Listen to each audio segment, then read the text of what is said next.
तो hello friends, क्या हाल चाल। लाइक और सब्सक्राइब मार दो। इस पार्ट में अच्छे से लाइक कर देना, क्योंकि भाई ये पार्ट बहुत ज्यादा एक्साइटेड होने वाला है। तो लगभग में 600-700 लाइक करा देना, ठीक है। तो इस पार्ट में हम लोग को जिक्स के पास्ट के बारे में दिखाया जाता है, जहाँ पर जिक्स जमीन पर हाथ रखे हुए कहता है कि अगर इसके साइज को देखा जाए तो ये लगभग में एक एडल्ट मेल लग रहा है।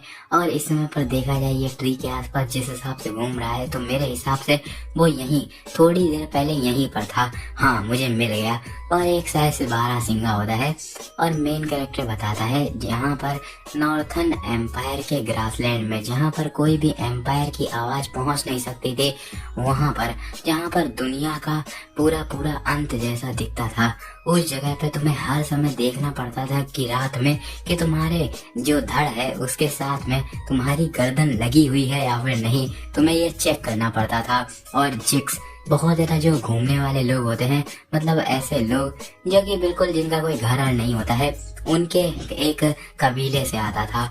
और जिस समय पर उसको एक ऐसे टाइम पर छोड़ दिया गया था जिस समय पर उसको ये भी नहीं पता था कि आखिर उसे किसने अबैंडन किया और उसे क्यों किया, और क्या वो कभी अपने कबीले में वापस लौट भी पाएगा। उसने जिस समय पर लिखना नहीं सीखा था, उस समय पर उसने डियर को मारना सीख लिया था। और जब तक उसने चीजों को खरीदना नहीं सीखा था, उससे पहले उसने बहुत सारी चीजों को अपने नीचे करना सीख लिया था। और अगर अच्छे तरीके से कहा जाए तो फिर वो एक बीस्ट था। और दिखाया जाता है जहाँ पर सभी के सभी लोग उसको देख करके बात कर रहे होते हैं कि क्या वो जो बंदा है वो तो पक्का ही नॉर्थर्न ग्रासलैंड का है ना। और ऐसा लगता है कि वो बारबेरियन का डिसेंडेंट है। और क्या मैंने तो इसके बारे में ये भी सुना है कि वो लोग इंसानों का मांस खाते हैं। और तभी कोई उससे पूछता है कि आखिर तुम्हारा नाम क्या है। सामने दिखाया जाता है उसके छोटी एल्का आती है, और जो जिक्स होता है वो बताता है मेरा नाम जिक्स है। एल्का उससे बोलती है कि क्या तुम्हें पता है जिक्स, तुम एकदम भेड़िए के तरीके हो जो कि 2 पैरों के ऊपर चल रहा है।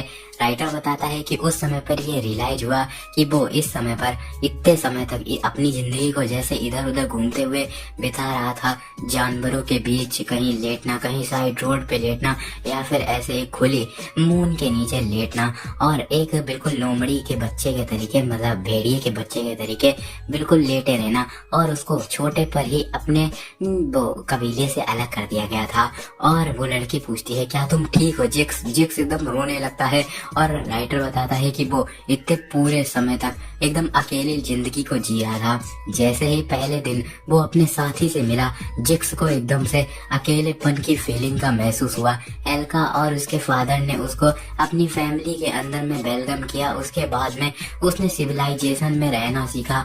और सच बताऊं तो फिर उसी समय पर उसकी जंगलियों जैसी लाइफ वो एकदम बिल्कुल बदल करके रख गई।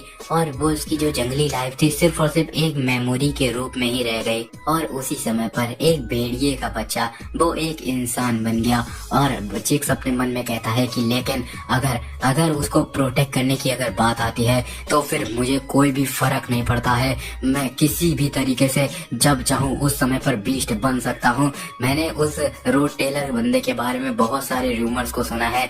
मैंने सुना है कि उसने टेस्ट में चीट किया था, उसी के साथ में प्रिंसेस को इंसल्ट किया था, और जो टेलर की जूनियर थी उसको भी हैरेस किया था। बहुत तेज से भागते भागते जाता है, सामने दिखाया जाता है रोड टेलर पड़ा होता है जिसके की चोट लगी होती है।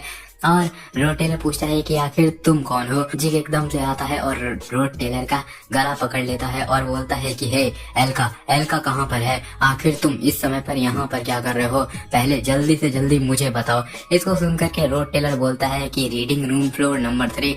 और वो एकदम अपने रोड टेलर को फेंक करके वहां से भागने लगता है और जाता है, देखता है एल्का क्या तुम ठीक हो। एल्का दिखाया जाता है अच्छे तरीके से वहां पर लेटी होती है। वो बहुत ज्यादा खुश हो जाता है और बोलता है कि thank God, seriously thank you. अगर अच्छे तरीके से देखा जाए यहाँ पर जो सभी के सभी बुक के सेल्स हैं वो पूरे तरीके से एक अच्छे तरीके से रखे हुए हैं। अगर कोई बड़ा इंसान भी होगा जो कि इसको उठाने की कोशिश करेगा, उनके लिए भी ये बहुत ज्यादा मुश्किल होगा। तो पक्का ही ऐसा हो ही नहीं सकता है कि इसको एल्का ने रखा है। यहाँ पर पक्का ही किसी ने उसको प्रोटेक्ट करने की कोशिश करी है और उसी के साथ में कर्टन्स को बंद करके रखा है ताकि कोई भी बाहर उसे अंदर ना देख पाए और कोई भी बाहर अंदर वाला बाहर ना देख पाए, और एक जगह पर हाथ रखता है जहाँ पर सामने तरफ में लिखा होता है कि जब तुम उठना तो तुम्हें चिंता करने की कोई भी जरूरत नहीं है, बस यहीं पर रुके रहना, सभी चीजें सुबह तक पूरे तरीके से ठीक हो जाएंगी, और तुम्हें बस देखना है जो एंट्रेंस है उसमें से कोई भी स्पिरिट ना आए, और किसी भी स्पिरिट को गुस्सा मत दिलाना, और अच्छे तरीके से सोचना, कुछ भी बिना सोचे समझे मत करना। और वो अपने मन में कहता है कि एल्का को किसी ने प्रोटेक्ट किया है, क्या खून? ये एल्का को तो बिल्कुल भी नहीं है, ये तो उसी बंदे का है, ये तो उसी बॉडी के अंदर से आ रहा है, मतलब कि उसने अपने घाव की चिंता करे बिना उसने उस एल्का को बचाने में इतनी ज्यादा मदद करी। एड रोड टेलर का है ये खून, आखिर तुम ऐसा कैसे कर सकते हो? और मेन कैरेक्टर अपने मन में बोलता है कि सीरियसली 3 घंटा पहले का सीन दिखाया जाता है जहाँ पर रोड टेलर कहता है कि थैंकफुली मैंने थोड़ी सी प्रैक्टिस कर ली थी, इस वजह से मेरे पास में इतनी तो ताकत है, कम से कम मैं यहाँ से निकल तो सकता हूँ। और देखा जाए इस समय पर जो एपिसोड की प्रोसेसिंग थी वो पहले से बहुत ज्यादा तेज हो रही है। देख करके लगता है कि जो ग्लास केन शो डाउन था वो स्टार्ट हो चुका है, और कर्टन को बंद करते हुए बोलता है कि मेरे हिसाब से जो टेलर है वो सारी चीजों को देख लेगा, लेकिन इस समय पर मुझे बिल्कुल भी ऐसा नहीं लगता है कि मुझे सामने देखने की बिल्कुल भी जरूरत है, क्योंकि मैं ऐसी चीज को देखना तक नहीं चाहता जो कि मेन स्टोरी लाइन में बिल्कुल भी हस्तक्षेप करती हो, क्योंकि मैं जो फ्यूचर है उसको चेंज नहीं होने देना चाहता। इवन भले ही टाइम वो एकदम गोल्ड के तरीके है, तो फिर मैं ऐसे बिना सोचे समझे बैठे तो कुछ नहीं कर सकता हूँ। तो इस समय पर देखा जाए जो लो रैंक के स्पिरिट हैं वो लोग अंदर आने की कोशिश कर रहे हैं, तो मुझे एंट्रेंस को रोकना पड़ेगा ताकि जो लो रैंक की स्पिरिट हैं जो बजर को चुकी हैं वो अंदर ना आ पाए, और अपने इस जो शेल्टर है उसको प्रोटेक्ट करना पड़ेगा। और सारा काम कर लेता है और बोलता है कि मेरे हिसाब से मैंने जो भी अपनी जो मीट लाया था मैं सूखी हुई उसको अपने पास रखता हूँ और रात भर यहाँ पर रिसर्च करता हूँ। रुको 1 मिनट, जो जेनिका है उसकी पावर बहुत ज्यादा स्पेशल है, वो एक साथ स्पिरिट अंडरस्टैंडिंग और स्पिरिट कनेक्शन में बहुत ज्यादा अच्छी है। ये दोनों के दोनों स्टैट्स बहुत ज्यादा मदद करते हैं स्पिरिट के साथ में कनेक्शन बनाने में, तो उसके डोमेन ऑफ टैलेंट के हिसाब से बताया जाए वो आसानी से कई सारे स्पिरिट को एक साथ ही कंट्रोल कर सकती है। देखा जाता है बहुत सारे लो रैंक के स्पिरिट होते हैं वो आ रहे होते हैं, और मेन कैरेक्टर बोलता है कि वाह ये तो बहुत ज्यादा अच्छी बात है, थैंक यू खाने के लिए, और जाता है उन पर अटैक करता है, जिससे कि उसकी जो एबिलिटी होती है वो पहले से बहुत ज्यादा बढ़ जाती है, और उसकी जो स्पिरिट अंडरस्टैंडिंग होती है मतलब स्पिरिट्स को समझने की क्षमता वो लेवल 7 पर पहुंच जाती है। मेन कैरेक्टर उसको देख करके थोड़ा सा चौंक जाता है और कहता है कि मैं बहुत ही ज्यादा क्लोज था, अगर मेरे फायर का 1 पॉइंट और बढ़ जाता तो फिर मैं लेवल 13 पर पहुंच जाता, और क्या मुझे जो स्पिरिट कनेक्शन है उसमें अगर मैं 15 पर पहुंच जाऊंगा तो फिर मेरे हिसाब से मैं स्पिरिट कांटेक्ट भी बना सकूंगा। मैंने अपनी लिमिट्स को पुश कर दिया है, तो फिर ये चीज मेरे लिए पहले डेंजरस हो सकती थी, तो फिर मुझे अभी रेस्ट करना चाहिए। तभी वहाँ पर जिक्स आता है और बोलता है कि आखिर तुम यहाँ पर क्या कर रहे थे। मेन कैरेक्टर जिक्स को देखते हुए अपने मन में कहता है कि आखिर मैं क्या कर रहा हूँ, मेरे हिसाब से वो अपनी आंखों को तो बंद नहीं कर सकता है, देख रहा है जब वो की मेरी हालत खराब है, उसी के साथ में जो एलका है वो अच्छे तरीके से लेटी हुई है। मुझे लगता है कि मुझे झूठ बोलने की कोई भी जरूरत नहीं है, और बोलता है कि मैं ट्रेनिंग कर रहा हूँ। और जो होता है जिक्स वो अपने मन में कहता है कि क्या ट्रेनिंग, आखिर कोई पागल भी होगा वो भी देख के बता सकता है कि तुम बिल्कुल भी ट्रेनिंग नहीं कर रहे थे। और बोलता है अच्छा ऐसी बात है, अब मुझे समझ में आ चुका है तुम किस प्रकार के बंदे हो, और मुझे लगता है कि तुम हमेशा से ही ऐसे ही थे। मैं सच बताऊं तो फिर मैं तुम्हारा कर्जदार हूँ। और उसके सामने झुक जाता है और बोलता है सीनियर एडी थैंक यू, आज आपने मेरी बहुत ज्यादा मदद करी है जिस वजह से मैं आपके कर्ज में हूँ, मैं पक्का ही इसको किसी न किसी दिन चुका दूंगा। मेन कैरेक्टर अपने मन में कहता है कि वेल देखा जाए तो जो एल्का है वो जिक्स की लवर है, तो इस वजह से जो जिक्स है उसके लिए एल्का बहुत ज्यादा इम्पोर्टेंट है, और मैं इसके बारे में पूरे तरीके से भूल गया था। लेकिन ये जो बंदा है वो टेलर का दोस्त है, और ये जो स्टोरी लाइन है उसमें शुरू में ही टेलर का दोस्त बन जाएगा। ये बनना बहुत ज्यादा इम्पोर्टेंट है। तो और उससे बोलता है कि वेल देखा जाए इस समय पर सिचुएशन को देख करके मुझे लगता है कि तुम स्टूडेंट सेंटर को छोड़ करके यहाँ पर भागते हुए आए हो। अगर तुम्हें कंफर्म हो चुका है कि एल्का सेफ है तो फिर जल्दी से जल्दी जाओ और तुम्हें जो करना चाहिए वो करो। जा करके जाओ, दोबारा से स्टूडेंट सेंटर में लौट जाओ जा करके। और कहता है अपने मन में कि तुम यहाँ से बिलोंग बिल्कुल भी नहीं करते हो। और उससे कहता है कि जाओ और टेलर की मदद करो और वो जो भी कहे अगर तुम वो करते हो तो फिर बस मैं इसको ही समझ लूंगा कि तुमने मेरा कर्ज अदा कर दिया। इसको सुन करके जो वो बंदा होता है वो बोलता है कि क्या तुम्हारा मतलब वो टेलर मैकलॉय? तो मेन कैरेक्टर भी बोलता है कि हाँ, मेरा मतलब वही था। वो बंदा सच में बहुत ज्यादा अच्छा है जो कि कभी भी जो भी फेलियर होते हैं उनको बहुत ज्यादा अच्छे से अवॉइड करता है। तो वो लड़का जिक्स बोलता है कि मुझे नहीं पता कि आखिर तुम टेलर के बारे में इतना ज्यादा हाई क्यों सोचते हो और तुम तो उससे कभी भी बात भी नहीं करते हो। मेन कैरेक्टर बोलता है कि वेल उससे कोई मतलब नहीं है कि मैं बात करता हूँ या फिर नहीं, क्योंकि जो फायर स्पिरिट है तरकान, उसका जो सेल है उसको सिर्फ और सिर्फ टेलर ही तोड़ सकता है अपने एलिमेंटल स्लैश का यूज करके। और बताता है कि सीन 9 में जो टेलर है वो एक जगह पर जा करके एलिमेंटल स्लैश को सीखेगा जो कि बहुत ज्यादा इम्पोर्टेंट होगा। और इसी वजह से जो टेलर है वो उस फायर स्पिरिट के जो सेल है उसको आसानी से तोड़ पाएगा। तो वो बंदा भी जिक्स भी बोलता है कि थैंक यू आपकी एडवाइस के लिए। मेन कैरेक्टर बोलता है कि तुम्हें ये सब करने की कोई भी जरूरत नहीं है, जल्दी से जल्दी वहाँ पर जाओ, मैं यहाँ पर रेस्ट कर रहा हूँ। और अपने मन में कहता है कि मैंने यहाँ पर उसको बहुत ज्यादा इम्पोर्टेंट चीज बता दी है तो मेरे हिसाब से ओरिजिनल स्टोरी सही तरीके से जाएगी। फिर एकदम शांत हो जाता है और कहते हैं कि रुको 1 मिनट, ये क्या बकवास है।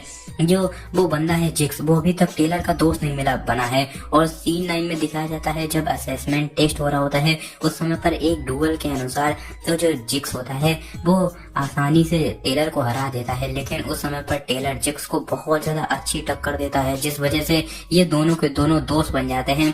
और जो वो टेलर अटैक करता है जिससे बहुत ज्यादा अच्छी टक्कर देता है वो होता है एलिमेंटल अटैक। और यहाँ पर फाइनल चैप्टर तक भले ही ये 30 दिन पहले ही हो चुका है ओरिजिनल स्टोरी से, लेकिन फिर भी इसका मतलब ये है कि अभी तक ये दोनों के दोनों दोस्त नहीं बने हैं और एलिमेंटल अटैक टेलर के पास वो भी नहीं है। इस समय पर टीम में कोई भी ऐसा नहीं है जो कि फायर स्पिरिट तरकान से लड़ सके। मुझे तो ये बहुत ज्यादा देर में रियलाइज हुआ। और इस समय पर देखा जाए मैं पहले से ही इस जो भी चीजें हैं इनका पूरे तरीके से एक हिस्सा बन चुका हूँ, तो अब कुछ नहीं किया जा सकता है। निकाला जाता है वो लड़का जिक्स आता है और सब लोगों से माफी मांगता है। प्रिंसेस बोलती है इसको भूल जाओ, भले ही तुम यहाँ पर नहीं थे, हम लोग उससे बहुत ज्यादा आसानी से हार गए। और रेड का पहला जो अटेम्प्ट होता है वो फेल हो गया होता है।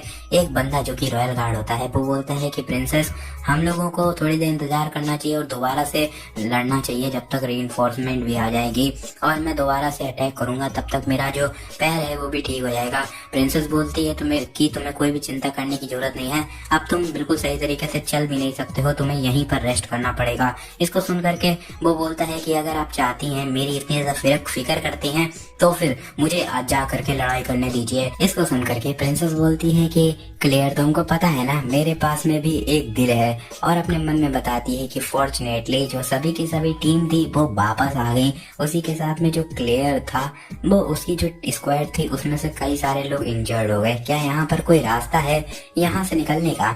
और बोलती है कि चलो अब हम लोग अपना बेस्ट ट्राई करते हैं तरकान को यहाँ पर एलिमिनेट करने का। तभी कोई बोलता है कि हम लोग के पास में बिल्कुल भी चांस नहीं है अब तरकान को जो हम लोग एलिमिनेट कर पाए। अगर समिनिंग रिचुअल को देख करके ऐसा लगता है कि जल्द ही ये पूरे तरीके से कंप्लीट हो जाएगा। प्रिंसेस उसको देखते हुए बोलती है कि क्या तुम और मेन कैरेक्टर अपने मन में कहता है कि ये लास्ट चीज थी जो कि मैं करना चाहता था, लेकिन अब मेरे पास में कोई भी रास्ता नहीं बचा है। और बोलता है कि चलो हम लोग रेड टीम को 2 में बदल लेते हैं और मैं एक टीम की जो सारी की सारी जो चार्ज है मैं लेने वाला हूँ। और अपने मन में बताता है कि अब से मैं जो मेन स्टोरी लाइन है उसमें भी घुसपैठ करने वाला हूँ। और बोलता है कि जो टीम है उनको हम लोग 2 में बदल लेते हैं। और इसको देख करके सभी के सभी लोग चौंक जाते हैं और अपने मन में बोलते हैं कि क्या एड रोड टेलर। और वो जो बंदा होता है, एक बंदा जो कि बहुत ज्यादा डरपोक होता है, वो बोलता है कि हे क्या तुम्हें लगता है कि हम लोग मजाक कर रहे हैं? तभी एकदम से जिक्स उसको रोक लेता है और बोलता है कि रुक जाओ क्लेवियस, उसकी बातों को सुनो। और अपना मेन कैरेक्टर बताता है कि हम लोगों को अगर जो फायर स्पिरिट है उसको खत्म करना है तो फिर हम लोग को जेनिका को ओवर पावर्ड करना पड़ेगा, क्योंकि देखा जाए जो फायर स्पिरिट है उसको हराना एकदम बिल्कुल असंभव जैसा है। तो फिर हम लोग को उसका अगर अटैक करेंगे तो फिर उसके सेल को ही कुछ भी नहीं होने वाला है। तो फिर हम लोग क्या करेंगे कि एक जो टीम होगी वो जा करके फायर स्पिरिट को गुस्सा दिलाएगी, उस समय पर जो दूसरी टीम होगी जा करके पीछे से घुस जाएगी और जेनिका को वहां पर बचाएगी जा करके। तो इसको सुनकर के लोरेथिल बोलती है कि नहीं, बिल्कुल भी नहीं, यहाँ पर ऐसा कोई भी चांस नहीं है कि हम लोग तरकान के खिलाफ में खड़े हो पाए। ये कोई कॉम्बैट प्रैक्टिस नहीं है। यहाँ पर हम लोग बहुत ज्यादा मुश्किल से ही लक के बदौलत अभी बच करके वापस आ पाए हैं। अगर ये सोचो कि क्या हो जब जो वो गुस्सा दिलाने वाली टीम जाए और वहां पर फेल हो जाए, और क्या हो अगर हम लोग की सिचुएशन खराब हो तो जो गुस्सा दिलाने वाली टीम हो वो मारी जाए, और उस समय पर जो दोनों की दोनों स्पिरिट होंगी वो दूसरी जो टीम होगी उसकी तरफ अटैक करने के लिए चली जाएंगी। अगर ऐसा होगा इसमें बहुत बड़ा रिस्क है। इसको सुन करके मेन डायरेक्टर बोलता है कि तुम तभी रिस्क को जान सकते हो जब तुम्हारे पास में इसके अलावा भी कोई ऑप्शन हो। यहाँ पर हम लोग के पास में कोई और ऑप्शन ही नहीं है, और हम लोग के लिए सबसे ज्यादा इम्पोर्टेंट चीज ये है कि हम लोग जेनिका को जल्दी से जल्दी टेक डाउन करें। उसी तरीके से जो तरकान है वो भी पावरलेस हो जाएगा। तभी पीछे से जिक्स आता है और बोलता है कि लेकिन जो प्रॉब्लम है वो ये है कि आखिर कौन होगा जो कि गुस्सा दिलाने वाली टीम में जाएगा। मैं इसको गुस्सा दिलाने वाली बोल रहा हूँ, ठीक है। उन लोगों ने थोड़ा मतलब चारा टाइप वाला बोला है, लेकिन मैं इसको गुस्सा दिलाने वाली बोलूंगा, ठीक है। तो तभी एक लड़की बोलती है कि क्या वो बंदा नहीं होना चाहिए जो कि खुद सुसाइड कमिट करना चाहता हो। तभी एकदम से कोई हाथ उठाता है और बोलता है कि मैं, दिखाया जाता है वो टेलर होता है, वो बोलता है कि मैं करने वाला हूँ। इसको सुनकर के अपना मेन कैरेक्टर बोलता है कि नहीं, तुम्हें बिना सोचे समझे काम करने की कोई भी जरूरत नहीं है, तुम डेफिनेटली ही दूसरी टीम में जाने वाले हो, और उसको वहां से भगाने लगता है। इसको सुनकर के टेलर बोलता है कि मैं बहुत ज्यादा तेज हूँ, तो मैं पक्के तरीके से बोल सकता हूँ कि मुझे ही वहां पर जाना चाहिए। मेन कैरेक्टर बोलता है कि मुझे लगता है कि तुमने कोई गलती समझ ली है, हम लोग किसी को सैक्रिफाइस करने के लिए बिल्कुल भी नहीं ले जा रहे हैं, और हम लोग को एग्जैक्टली आधे नंबर में बंटने की भी कोई भी जरूरत नहीं है। क्लेवियस और लोरेथिल मेरे साथ में चलेंगे और हम 3 लोग जा करके ही तरकान को वहां पर अपनी तरफ गुस्सा दिलाएंगे। और इसको सुनकर के जो क्लेवियस होता है वो तो बोलता है कि क्या मैं मरना बिल्कुल नहीं चाहता हूँ। लोरेथिल बोलती है कि नहीं, मेरे हिसाब से मैं रिस्पेक्टफुली इसको मना कर सकती हूँ। मेन कैरेक्टर बोलता है कि भरोसा करो, मुझे एक रास्ता पता है, मैं जा करके उसके पैरों को बांध दूंगा और उसे उठा के पटक दूंगा। इसको सुन करके जो क्लेवियस होता है वो बोलता है कि क्या तरकान से फाइट करना, वो भी एड रोड टेलर के भरोसे, बिल्कुल भी नहीं, मैं इससे अच्छा तो मरना ही पसंद करूंगा। और जो लोरेथिल होती है वो बोलती है कि लेकिन कैसे, ऐसा कैसे हो सकता है। मेन कैरेक्टर मन में कहता है कि हम लोग के पास में ज्यादा टाइम नहीं है तो बर्बाद मत करो। और तभी पीछे से प्रिंसेस बोलती है कि मुझे कुछ भी तुम्हारी चीज में, तुम्हारी जो बातें हैं उनमें कुछ गलत तो नहीं दिख रहा है, लेकिन मुझे समझ में नहीं आ रहा है आखिर तुम्हारे ट्रू इंटेंशंस क्या हैं। लेकिन फिर भी ये मेरा ऑर्डर है प्रिंसेस एलियाल क्लियोल का, क्लियोल एम्पायर के प्रिंसेस के तौर पर हम लोग 2 टीम में बदलेंगे। इसमें से एक टीम में टेरर, जिक्स, एल्वीरा, आइला और मैं होंगी जो कि जा करके दूसरी जगह पर जाएंगे, और जो दूसरी टीम होगी क्लेवियस, लोरेथिल और रोड टेलर की, वो लोग जा करके गुस्सा दिलाएंगे उस फायर स्पिरिट को। और लास्टली मैं एक चीज बोलना चाहूंगी कि जस्ट इन केस प्लीज वहां से वापस जिंदा आना। सीन शिफ्ट होकर के दिखाया जाता है नाइल हॉल का सीन, मतलब जो हॉल है कॉरिडोर, उसको उन लोगों ने नाम दे दिया है नाइल हॉल, ठीक है। वहां पर दिखाया जाता है सामने की तरफ में फायर स्पिरिट होती है, और लोरेथिल उसको देखते हुए बोलती है कि आखिर हम लोग कैसे उस जो छिपकली है उसको हराने वाले हैं। मेन कैरेक्टर बोलता है कि जैसा कि मैंने कहा था, बस तुम्हें वही करने की जरूरत है। अगर सारी चीजें मेरे प्लान के अनुसार गई तो फिर हम लोग डेफिनेटली ही जीतने वाले हैं, और आगे की तरफ में भागने लगते हैं। और मेन कैरेक्टर बोलता है कि डोंट वरी क्लेवियस, तुम्हें चिंता करने की कोई जरूरत नहीं है, और बताता है क्लेवियस देखने में भले ही बहुत ज्यादा डरपोक बंदा लगता है, इसके अंदर बिल्कुल कॉन्फिडेंट नहीं है, लेकिन ये एक टॉप क्लास का स्टूडेंट है। और बोलता है कि क्लेवियस तुम्हें चिंता करने की कोई जरूरत नहीं है, क्योंकि तुम हम लोग के साथ में ये आसानी से कर पाओगे। और जो क्लेवियस होता है मेन कैरेक्टर को देखते हुए अपने मन में बोलता है कि ये जो कमीना है पूरे तरीके से कॉन्फिडेंस से भरा हुआ है, क्या उसके पास में सच में एक तरीका है उसको हराने का। और सामने की तरफ में देखता है जो वो फायर स्प्रेड होता है, उसके पीछे एक गेट होता है, उसको देखते हुए बोलता है कि उस गेट के पीछे ही जेनिका फेल ओवर है, और हम लोग को सिर्फ और सिर्फ तरकान को थोड़ा सा गुस्सा ही दिलाना है। उस समय पर जब जब मैंने प्रिंसेस को देखा इतने ज्यादा एटीट्यूड में तो मैं भी कन्विंस हो गया, लेकिन मेरे हिसाब से मैं यहाँ पर अकेला नहीं हूँ, तो फिर मैं कुछ न कुछ अपने साहस को बढ़ा करके आगे लड़ने जा ही सकता हूँ। और एकदम बिना सोचे समझे आगे की तरफ में भागने लगता है। फिर जैसे ही फायर स्पिरिट अपनी एनर्जी को बढ़ाता है वो बोलता है कि वो अटैक करने वाला है, बैटल स्टार्ट होने वाला है, तो जल्दी से जल्दी बताओ उसको गुस्सा कैसे दिलाना है। लेकिन पीछे मुड़ करके देखता है, पीछे वो दोनों के दोनों लोग एकदम गायब होते हैं। धोखा मिला रहे। और जो फायर स्पिरिट होता है वो एकदम शांत खड़ा हो जाता है, क्लेवियस भी शांत और एकदम घबराने लगता है। फायर स्पिरिट पीछे से बहुत तेज से घुर्राता है और उसके पीछे पड़ जाता है। क्लेवियस बोलता है कि तुम लोगों ने मुझे ट्रिक कर दिया, आखिर तुम लोग ये चीजें मेरे साथ में क्यों कर रहे हो, तुम कमीने बास्टर्ड कहीं के, जल्दी से जल्दी बाहर आओ, मुझे तुमसे नफरत है, नहीं मुझे इस पूरी दुनिया से ही नफरत है। सीन शिफ्ट होकर के दिखाया जाता है। जो लोरेथेल होती है वो कहीं पर जा रही होती है और पुरानी बात को याद करती है, जहाँ पर मेन कैरेक्टर लोरेथेल को रोकते हुए बोलता है कि जल्दी से जल्दी यहाँ से अब तुम निकल जाओ, क्योंकि हम लोगों ने क्लेवियस को वहाँ पर भेज दिया है, तो हम लोगों का काम हो चुका है। इसको सुन करके वो बोलती है कि तो अंत में तुम जा करके क्लेवियस को सेक्रीफाइस ही करने वाले हो। वेल ये एक बुरा आइडिया तो नहीं है, लेकिन फिर भी ये इंसानियत के नाते अच्छा नहीं लगता है। तब मेन कैरेक्टर बोलता है कि पहली बात कि हम लोग उसको सेक्रीफाइस के रूप में बिल्कुल भी यूज नहीं कर रहे हैं। वो बंदा भले ही देखने में बहुत ज्यादा कमजोर लगता हो, लेकिन फिर भी वो एक टॉप क्लास का स्टूडेंट है और वो बहुत ज्यादा ताकतवर है। और उसके अलावा जो मोस्ट इम्पोर्टेंट रोल है वो आगे जाकर के तुम निभाने वाली हो लोरेथेल। हम लोग को बाहर जो नाइल हॉल होता है उसके बाहर साइड का सीन दिखाया जाता है और पुरानी बात बताई जाती है, जहाँ पर मेन कैरेक्टर कहता है कि तुम जा करके सबसे पहले जो दूसरी टीम है उसके लिए जो एंट्री पाथ है उसको क्लियर करोगी। उसके अलावा जो तरकान को क्रिटिकल हिट देना है वो भी तुम ही देने वाली हो।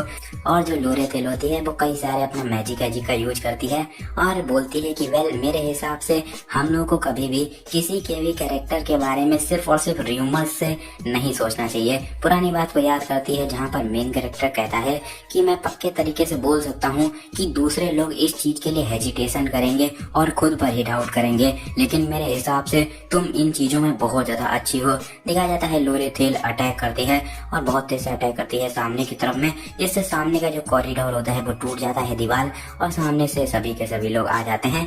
और लोरेथेल बोलती है कि जल्दी से जल्दी आ जाओ और पुरानी बात को बताती है कि अगर अच्छे तरीके से सोचा जाए तो जॉइंट कॉम्बैट ट्रेनिंग में उस समय पर मैंने जो नेल हाल था उसके सीलिंग मतलब कि छत को एक फॉरबिडन लेवल की मैजिक का यूज करके आराम से तोड़ दिया था और मेरे हिसाब से इसी वजह से उसने मुझे इस काम के लिए चूज किया। सच में तुम बहुत ज्यादा अमेजिंग हो एड रोट टेलर। और बोलती है कि एनीवे यहाँ पर जो एंट्री पाथ है वो पूरी तरीके से क्लियर हो चुका है, अब जो चीज बची है वो है। दिखाया जाता है क्लेवियस का सीन जो कि बोलता है कि तुम रोट टेलर और उसी के साथ में लोरेथेल, तुम दोनों मैं पक्का ही तुम लोगों को मार दूंगा, मैं इस चीज को बिल्कुल भी जाने नहीं देने वाला हूँ। और पुरानी बात को याद करती है लोरेथेल, बोलती है कि अगर सारी चीजें सक्सेसफुली गई तो फिर जो रेड टीम है वो बिना तरकान से एनकाउंटर करे ही अंदर की तरफ में चली जाएगी और जो क्लेवियस और मैं होंगे उनको जाकर के तरकान से अब लड़ना पड़ेगा।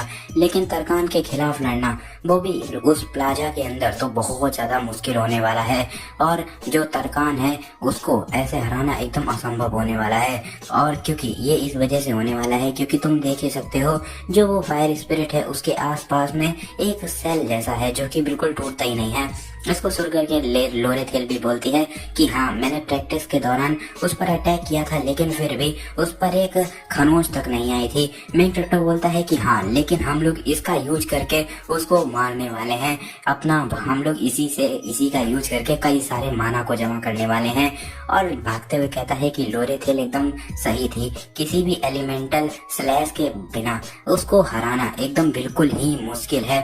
और दिखाया जाता है मेन कैरेक्टर जगह पर आ जाता है, लात मार के गेट को खोलता है और बोलता है कि इस समय पर जिस चीज की हम लोग को जरूरत है वो है बहुत ज्यादा ताकतवर एक ब्लास्ट की। सामने दिखाया जाता है वहाँ पर लूसी सो रही होती है। भाई इतने भड़कंप के बीच में ये बच्ची सो कैसे सकती है, आई मीन लड़की। और अपना मेन कैरेक्टर पुरानी पूरी जो गेम की सेटिंग होती है उसको याद करता है और कहता है कि यहाँ पर बहुत ही कम लोग हैं जिनको इतनी ज्यादा अचीवमेंट मिली है कि उनको इन चीजों के बारे में भी पता हो, लेकिन मैं इन चीजों को अच्छे तरीके से जानता था क्योंकि मैंने इस गेम को कई बार खेला हुआ था। बताया जाता है इस सभी की सभी जो लड़ाई चली थी उसके बीच में जो लूसी थी वो छत पर ही सो रही थी और मेन कैरेक्टर उसको उठाता है। लूसी बोलती है कि हाँ आखिर ये हिल क्यों रहा है, मैं अभी भी एक झपकी लेना चाहती हूँ। और एक्चुअली झपकी मतलब एक छोटी सी नींद को कहते हैं, ठीक है। और इसको सुनकर के मेन कैरेक्टर अपने मन में बोलता है कि आखिर वो इतने सारे जो लड़ाई चल रही है नीचे इसके बीच में कैसे झपकी ले सकती है और आखिर इसको झपकी भी कैसे बोल सकते हैं, वो इतनी ज्यादा गहरी नींद में सो रही है। और बताता है कि देखा जाए तो जो लूसी है उसके पास में कोई भी जगह नहीं थी सोने की क्योंकि वो जो शेल्टर था वो पूरे तरीके से डिस्ट्रॉय हो चुका था, तो उसने रूफ टॉप को चुना सोने के लिए। या फिर एग्जैक्टली ये कहा जाए कि ये एक बहाना था ताकि जो राइटर है वो किसी भी तरीके से जो वो है लूसी वो इतनी ज्यादा जो ताकतवर कैरेक्टर है उसको इस स्टोरी लाइन से अलग रख पाए, क्योंकि जो जेनिका थी वो बिल्कुल भी अच्छे सेहत में नहीं थी क्योंकि पहले माया उससे बहुत ज्यादा गुस्सा हो गई थी। तो फिर जो लूसी थी उसने अपने लास्ट जितना भी मैजिक था उसका यूज करके इस जगह पर टेलीपोर्ट होकर के आ गई। उसके बाद में वो मैजिक कम होने के कारण यहाँ पर ही सो गई। वेल ये सारी की सारी चीजें गेम वाले ने इसी वजह से करी थी ताकि ये जो ओवर पावर्ड पर्सन है इस सिनेरियो से दूर ही रहे। और एकदम से मेन कैरेक्टर जरकी निकालता है और जैसे ही वो उस स्मेल को सूंघती है वो बहुत ज्यादा खुश हो जाती है, अपनी आंखों को खोल लेती है। मेन कैरेक्टर उठाता है और उसको उसके मुंह के अंदर ठूस देता है और कहता है कि जल्दी से जल्दी इस सब को खा लो, और उसको पकड़ता है और बोलता है कि क्या मैं उसको उतनी ज्यादा दूर फेंक पाऊंगा? नहीं, मुझे बिल्कुल भी चिंता करने की जरूरत ही नहीं है क्योंकि मैं ये मिलिट्री में बहुत बार कर चुका हूँ। और बोलता है कि सभी के सभी लोग झुक जाओ। दिखाया जाता है जो फायर स्पिरिट होता है वो एकदम अटैक करने वाला होता है और जो लूसी होती है वो बोलती है कि तुम बहुत ही ज्यादा मतलबी हो। दिखाया जाता है जो फायर स्पिरिट होता है उसके हमले के सामने से ऐसे लूसी आ जाती है और लूसी जैसे उसको खा लेती है तो उसको गुस्सा आ जाती है। उसके बाद में वो अपनी डिवाइन पनिशमेंट का यूज करती है जिससे बहुत ज्यादा एनर्जी निकलती है और सबके सबकी ऐसी की तैसी हो जाती है। मेन कैरेक्टर बोलता है कि अगर सच में बताया जाए ये जो इतना ज्यादा खतरनाक अटैक है लूसी का, इसके सामने जो तरकान का सील्ड है वो भी बिल्कुल पूरे तरीके से टूटने वाली है और इवन इस समय पर मैं भी उसको जा करके आसानी से डैमेज दे सकता हूँ। और अगर कोई भी उसको जो भी हराएगा लास्ट में उसको बहुत ज्यादा एक्सपीरियंस पॉइंट मिलने वाले हैं। और अब मैं इतनी ज्यादा दूर आ चुका हूँ तो फिर मैं भी इसके लिए कुछ न कुछ तो लेने वाला हूँ और जो लास्ट का हिट होगा वो मैं ही करने वाला हूँ जिससे मुझे बहुत ज्यादा एक्सपीरियंस पॉइंट मिलने वाले हैं। और भाई सब क्या मस्त तरीके से भाग के आ रहा होता है। और फिर तुरंत ही सीन शिफ्ट हो जाता है जहाँ पर दिखाया जाता है हम लोग को जेनिका के थोड़े पास्ट का सीन, जहाँ पर उसकी मम्मी उससे बोलती है कि मुझे तुम पर बहुत प्राउड है मेरी प्यारी बेटी जेनिका। और सभी के सभी लोग जो भी उसके फ्रेंड होते हैं वो लोग कहते हैं कि मुझे बहुत ज्यादा प्राउड है कि तुम मेरी दोस्त हो जेनिका। और कोई बोलता है कि तुम बहुत ज्यादा हम लोग को प्राउड है क्योंकि तुमने हमारे कॉम्बैट एक्सरसाइज में एक अकेली थी जिन्होंने सेकेंड ईयर की नाक बचा ली। और ऐसे ही अलग अलग लोगों की वो बातों को याद कर रही होती है और वो वहाँ पर बिल्कुल अकेली होती है, कोई भी उसकी बातों को सुन ही नहीं रहा होता है। मतलब यार अकेलापन होता है, लोग सिर्फ और सिर्फ सक्सेस को देखते हैं और उसके पीछे जो दुख होता है उसको भूल जाते हैं। और वहाँ पर दिखाया जाता है एक बहुत बड़ा सा ब्लास्ट होता है। सभी के सभी जो दूसरी टीम होती है वो जेनिका के सामने पहुंच जाती है और जेनिका सामने देखते हुए बोलती है अपने मन में कि मेरे हिसाब से कि ये लोग यहाँ पर आ चुके हैं तो मेरे हिसाब से मुझे स्माइल करके इनको ग्रीट करना चाहिए। और बोलती है वेलकम। दिखाया जाता है पीछे की तरफ में उसके पीछे जो ग्लासकेन होता है वो होता है और भाई साहब ग्लासकेन की छाती पर जेनिका लगी होती है। कुछ भी कहो भाई जेनिका बैडस लगती है। और दिखाया जाता है ग्लासकेन एकदम समन हो रहा होता है, बहुत बड़ा होता है, उसके छाती साइड पे जेनिका लगी होती है। तभी अपना मेन कैरेक्टर उधर तरफ भागते हुए कहता है कि ऐसा लगता है कि वो लोग जेनिका के साइड पे पहुंच गए हैं। मैं पक्के तरीके से बोल सकता हूँ ये पूरा सिनेरियो सुबह तक पूरे तरीके से खत्म हो जाएगा। फॉर्चुनेटली मैं भी यहाँ पर बिल्कुल भी लेट नहीं हुआ हूँ। और जा करके लोरेथिल से पूछता है कि आखिर लूसी कहाँ पर है। इसको सुनकर के लोरेथिल बोलती है कि वो यहीं कहीं लुढ़कते लुढ़कते कोई कोने में पड़ी होगी। तो मेन कैरेक्टर बोलता है कि मेरे हिसाब से ये अच्छा रहता कि अगर लूसी ही अटैक करके लास्ट में इसको मार देती तो लोरेथिल बोलती है कि वेल मैं पक्के तरीके से बोल सकती हूँ कि अब उसके पास में बिल्कुल भी एनर्जी नहीं बची होगी। तो मेन कैरेक्टर बोलता है कि चलो जो भी हो, तो लगता है कि हम लोग को ही ये खत्म करना पड़ेगा। तो लोरेथिल बोलती है कि हम लोग यही करने को सोच रहे थे, लेकिन अब मेरे पास में भी ज्यादा एनर्जी नहीं बची है, क्योंकि मैंने अभी आइस क्यूब का अटैक कर दिया, जिस वजह से मेरी कई सारी एनर्जी खत्म हो चुकी है। मेन कैरेक्टर बोलता है कि अच्छा तो ऐसी बात है, तो हम लोग को उसके गले पर अटैक करना पड़ेगा, और जो तुम्हारा आइस मैजिक है वो भी सही तरीके से एकदम करेक्ट कट को नहीं दे पाएगा गले में, तो मैं जाकर के इसको करूंगा। इसको सुनकर के लोरेथिल बोलती है कि सीनियर, आप भी तो एक मैजिक के स्टूडेंट हैं, तो आप आखिर कैसे ही एक उसके गले को काटेंगे? क्या ये अच्छा नहीं रहेगा अगर क्लेवियस एक तलवार को उठा करके उसके पास जा करके उसके गले को काट दे? तो मेन कैरेक्टर पूछता है कि क्या उसकी कंडीशन को देख करके तुम्हें लग रहा है कि वो ये कर पाएगा? तो लोरेथिल बोलती है कि बिल्कुल भी नहीं। मेन कैरेक्टर बोलता है कि तो फिर मैं इस चीज की रिस्पॉन्सिबिलिटी लूंगा, इस मॉन्स्टर को आगे बढ़ने से रोकने के लिए मैं अपनी जिंदगी को दांव लगा रहा हूँ अब तुम्हारे भरोसे पर, तो फिर अच्छे से करना, ठीक है ना? तो वो बोलती है कि इन शब्दों को कहना तो बहुत ज्यादा आसान है, लेकिन ये ऐसा समझ लो एक गैम्बल के तरीके है। मेन कैरेक्टर बोलता है कि नहीं, ये बिल्कुल भी गैम्बल नहीं है, क्योंकि किसी की जिंदगी का जो प्राइस है वो बिल्कुल भी कम नहीं होता है, ये एक इन्वेस्टमेंट है। तो वो बोलती है कि क्या इन्वेस्टमेंट? इस एरिया की तो मैं बॉस हूँ, और वेल मुझे तुम प्रिंसेस से ज्यादा पसंद है, जो कि सिर्फ और सिर्फ एक्टिंग करती रहती है एक राजा के तरीके, क्योंकि उसके पास में एक रॉयल ब्लड लाइन है। वेल अगर तुम अपनी जिंदगी को दांव पे लगा रहे हो मेरे लिए, तो फिर मैं भी अपनी जिंदगी को दांव पे लगाती हूँ तुम्हारे लिए। मैं अपनी पूरी ताकत को लगाने वाली हूँ। और देखा जाता है जो वो क्लेवियस होती है, वो क्लेवियस होता है, वो भी वहीं पर पूरा थक करके गिर पड़ता है। मेन कैरेक्टर आगे की तरफ में बढ़ने लगता है और बोलता है कि ये जो फायर स्पिरिट और मैं है, हम दोनों के दोनों एक ही, ऐसा समझ लो रस्सी पर हैं, हम लोग को एक ना एक दिन खत्म ही होना है एक साइड कैरेक्टर के रूप में। लेकिन मैं आगे जा करके अब अटैक करने वाला हूँ और अपने मैजिक को बनाने लगता है। तभी एकदम से कुछ आवाज आती है और एक बहुत बड़ा लाल कलर का हाथ जैसा निकल आता है। इसको देख करके क्लेवियस बहुत डर जाता है और मेन कैरेक्टर अपने उसको देख करके अपने मन में कहता है कि ये ग्लासकेन का राइट हैंड मैन है। इसका मतलब ये है कि जो टेलर की पार्टी है वो लास्ट फेज पर पहुंच चुकी है। इसका मतलब ये है कि चीजें पूरे तरीके से सही जा रही हैं, लेकिन ये जो टाइमिंग है बिल्कुल भी अच्छी नहीं है, क्योंकि इस सीन को देखने से किसी की भी जो नजरें हैं पूरे तरीके से उसी तरफ चली जाएंगी। तो क्या जो लोरेथिल है उसका भी ध्यान भटक चुका है और बताता है कि लेकिन जो लोरेथिल थी उसने एक भी गलती नहीं करी, उसी के साथ में मैंने भी कोई गलती नहीं करी। और जा करके उसी सेम टाइम पर दिखाता है, जाता है और एक विंड स्लैश का यूज करता है और कहता है कि मैंने इस वजह से गलती नहीं की क्योंकि मैंने इस अटैक को हजारों बार इसको ट्राई करके रख लिया था और एक ही अटैक में उस फायर स्पिरिट ग्लासकेन का गला काट देता है। उसके पास लिख करके आता है कि तुमने हाई रैंक के फायर स्पिरिट तरकान, इसका नाम तरकान था, सॉरी मैंने ग्लासकेन बोल दिया था।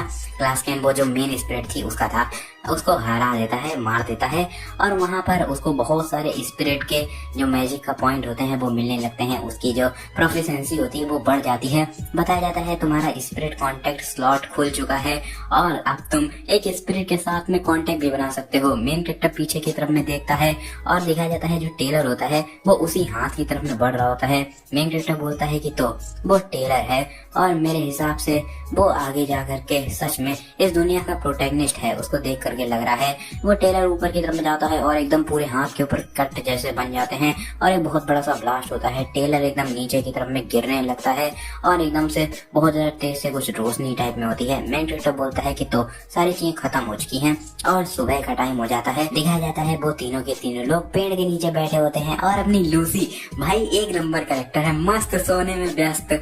और जो लोरेथिल होती है वो बोलती है कि मैंने बहुत सारे लोगों को देखा है जो कि सिर्फ और सिर्फ बातें करते हैं अपनी जिंदगी को दांव पर लगाने की, लेकिन वो ज्यादातर लोग बिल्कुल ही डरपोक होते हैं। मेन कैरेक्टर बोलता है कि अच्छा क्या ऐसी बात है? तो लोरेथिल बोलती है कि आखिर सीनियर तुम्हारे पास में क्या गलत है?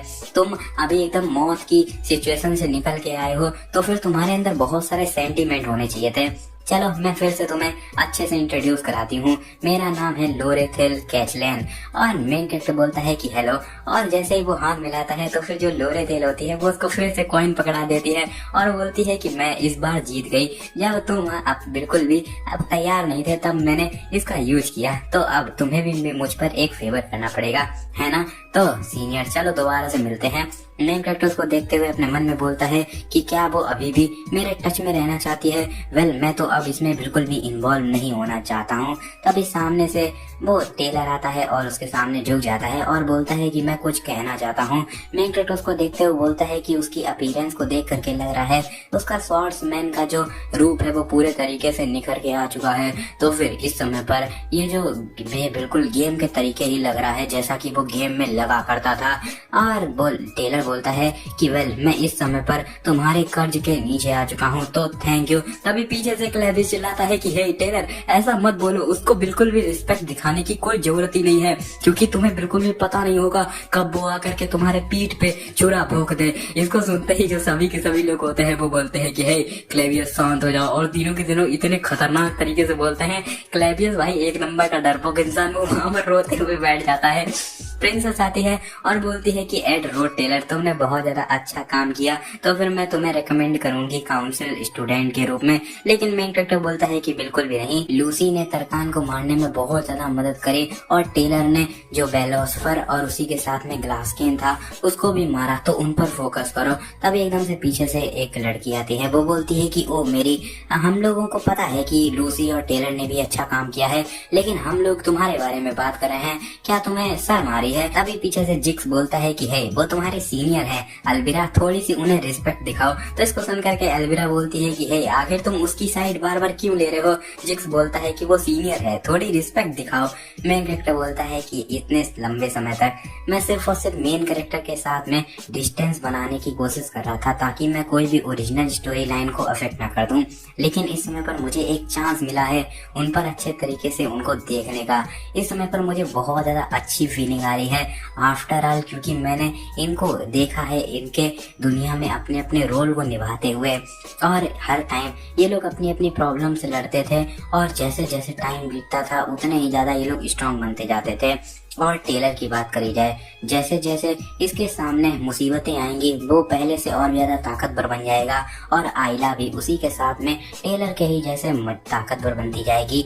और जो प्रिंसेस फोनिया है वो एक राजा के तरीके अपनी जो पोजीशन है उसको होल्ड करके रखेंगी और जल्द ही एक एडल्ट बन जाएंगी। जिक्स की बात करी जाए, वो भी अपनी जो सिविलाइजेशन है उसे निकल करके अब अपने नए रास्ते को ढूंढेगा। क्लेवियस भी अपने आप को पहचानेगा, और जो एल्विरा है उसको पता चलेगा कि हर चीज दुनिया में सिर्फ और सिर्फ एक्साइटमेंट और फनी नहीं होती है। उसके अलावा लोरेथिल जो कि सिर्फ और सिर्फ एकदम गोल्ड के रुपए में ही पूरे तरीके से डूबी रहती थी, अब वो लोग अब दोबारा से अपनी जो लाइफ है एग्जामिन करेंगे, और उसके बाद में जो सभी के सभी मेन कैरेक्टर हैं वो अपना अपना रोल निभाएंगे, और अंत में जो ट्रॉफी है वो सिर्फ और सिर्फ सक्सेस के पास पहुंचेगी। और ये इस वजह से है, मैं इसको अच्छे तरीके से जानता था, इसी वजह से मैं मुड़ गया। सीन दिखाया जाता है वो एक जगह पर जाता है वहीं पर खंडर के बीच में, और बोलता है कि भले ही चाहे मैं जितना भी इसके बारे में सोच लूं मुझे यहाँ पर आना ही था, क्योंकि जब जो प्रोटेगनिस्ट है वो चमकता है तो फिर कोई ना कोई उसके पीछे होना चाहिए। और एक कवर्ड होती है, उसको खोलता है, उसके अंदर अपनी प्यारी कैरेक्टर लेटी होती है जेनिफा। भाई साहब यार दिल छू लिया यार, क्या लग रही है कसम से। और इसी के साथ में इस चैप्टर का एंड होता है। ठीक है, तो मस्त लाइक मार दो, ठीक है, 700 लाइक कर देना। चलो ठीक है, एंड करते हैं स्टोरी को। वैसे मेरे हिसाब से बढ़िया ही चल रही स्टोरी, और वैसे इसके ज्यादा चैप्टर बचे नहीं है, ये भी एक नया ही मानवा था, मैंने स्टार्ट कर दिया था, इसके अब ज्यादा कुछ नहीं 5-6 चैप्टर ही बचे हैं, तो मैं 2 वीडियो में कवर कर दूंगा। आई थिंक आज पहला वीडियो तो 30 मिनट का आ गया था, ये मुझे अभी पता नहीं कितने मिनट का बना होगा, देखूंगा। तो एंड करते हैं फिर बिना किसी देरी के, मिलेंगे किसी और एपिसोड में। तो मिलते हैं नेक्स्ट एपिसोड में, till then tata, take care, bye bye.